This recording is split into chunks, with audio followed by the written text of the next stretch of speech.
Tama po si Senator Lacson na ang mga engineers ng DPWH ay tila naging legman o bagman na lang.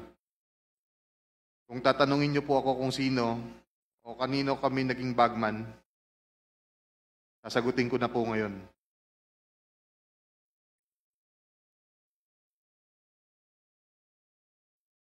Sabi ni Senator Marcoleta kahapon, ligtas ka na. Hindi po ito totoo.